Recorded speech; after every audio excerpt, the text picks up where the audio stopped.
Throughout the hurricane season, you probably hear a lot of talk about forecast models. The spaghetti models, the American model, the European.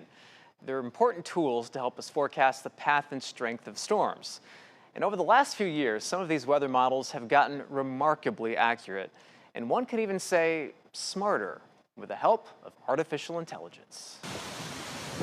Right now, forecasters are relying more on artificial intelligence to sharpen forecasts and potentially save lives. AI-powered forecast models are emerging as game changers in the field of meteorology, especially when it comes to forecasting hurricanes. For a given storm, sometimes they've beaten our traditional, leading hurricane models even.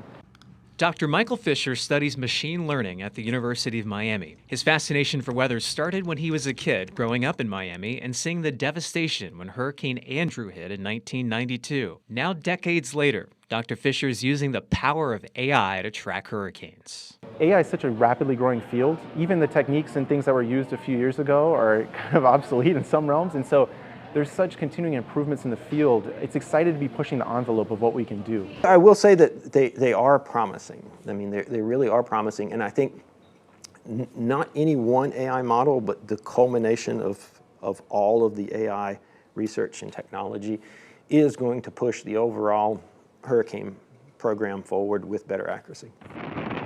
Forecasters say the biggest obstacle now for AI-driven weather models is the lack of observations and quality weather data. We need to have as accurate of initial state as possible.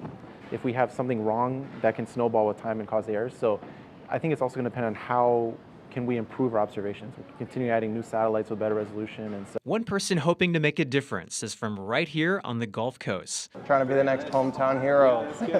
Naples native William Buza, now one of Dr. Fisher's students at UM, remembers the chaos as Hurricane Irma was heading for South Florida. That time where the cone just kept moving from Miami to Naples to Miami, it was like, why is this happening? How can I stop that?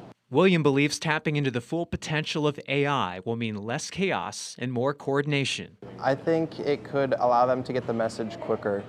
It could improve the way the Hurricane Center gives them that message, and I think it can improve just the Hurricane Center's overall forecast.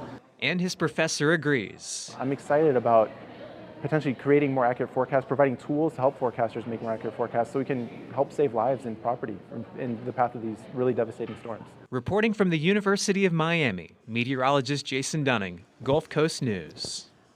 Oh, I remember sitting up here for Irma watching what we would call that boomerang forecast. It literally just kept going back and forth. Is it going to be the East Coast or the West Coast? And with that angle of approach, when you got a storm like that, that's really the most challenging part as a forecaster. Okay, but when we're talking about AI, really how is that getting us much more centered, I guess? Yeah, so it looks at a database of like 5,000 storms over the years, and it just keeps learning from those trends to predict the future. So learning from the past to predict the future. So AI, we hear about it, it seems like every day now, so it's really playing a big role in the weather arena. So let's take a look actually at one of the big stories with AI. One of the developments is the Google DeepMind weather model, which did fairly well last hurricane season. So this blue line that you're looking at, that is the forecast path, the average path of all the different Google tropical models. And you can see each one of these blue dots